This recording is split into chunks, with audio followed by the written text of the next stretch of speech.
LPU ప్లేస్మెంట్ల రికార్డులు సృష్టిస్తోంది. Final year student 2.5 కోట్ల ప్యాకేజ్ పొందుతున్నారు. 1700 మందికి పైగా ఎల్పీయూ స్టూడెంట్స్ 10 లక్షల నుంచి 2.5 కోట్ల ప్యాకేజెస్ పొందారు.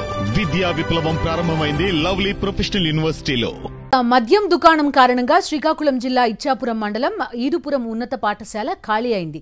జిల్లా పరిషత్ ఉన్నత పాఠశాల సమీపంలో ఏర్పాటు చేసిన మద్యం షాపును ఎత్తివేయాలని డిమాండ్ చేస్తూ పాఠశాల విద్యార్థులు తరగతులు బహిష్కరించి నిరసన తెలిపారు.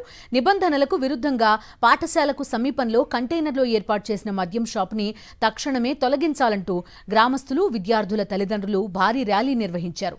అధికారులకు ఫిర్యాదు చేసినా ఎటువంటి చర్యలు తీసుకోవడం లేదని గ్రామస్తులు వాపోతున్నారు. మద్యం షాపుని మూసేసే వరకు విద్యార్థులు పాఠశాల తరగతులను బహిష్కరించారని, మద్యం దుకాణాన్ని తక్షణమే తొలగించాలని డిమాండ్ చేస్తున్నారు స్థానికులు. ఈ మందు షాపు మరి స్కూలుకి ఒక 100-200 మీటర్ల దగ్గరలో ఉండడం వలన పిల్లలు స్కూల్కి వెళ్ళడానికి చాలా ఇబ్బందిగా ఫీల్ అవుతున్నారు.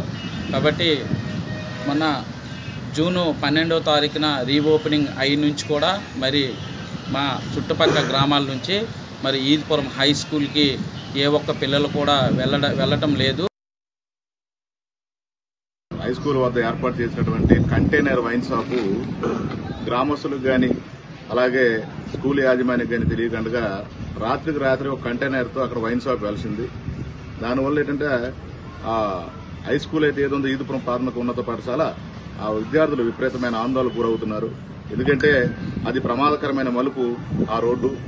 ఇంతకు ముందు కూడా విపరీతమైన యాక్సిడెంట్ అక్కడ జరిగి ఇప్పుడు ఏంటంటే వైన్ షాప్ అక్కడ వెలసడం వల్ల ఆ ప్రమాదాలు ఇంకా ఎక్కువయ్యే ప్రమాదం ఎక్కువ ఉంది. అలాగే పిల్లలకి ఇబ్బందులు ఎక్కువ కలుగుతున్నాయి.